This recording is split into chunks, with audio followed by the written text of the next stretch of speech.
ሄሎ ማነህ? ቤት ኪራይ ባለቤት አልነገረችም? ቤት ኪራይ አንድ ወር ሳትከፍል ሁለተኛ ወር መጥቶብሃል። እየሞከርኩኝ ነው ትላለህ እንዴ? እየሞከርኩኝ ነው። ያንተን የቤት ኪራይ ልከፍል እየሞከርኩኝ ነው። የልጆች ትምህርት ቤት ልከፍል እየሞከርኩኝ ነው።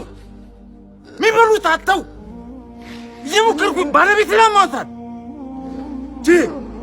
ሰው አይደለ እንዴ? ይኸው ተመልከት።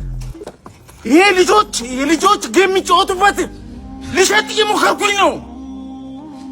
አስብ እንጂ ሁሉም ሰው እየሞከረ ነው። በዚህ ሰዓት እጁን አጣጥፎ የተቀመጠ ሰው አለ እንዴ?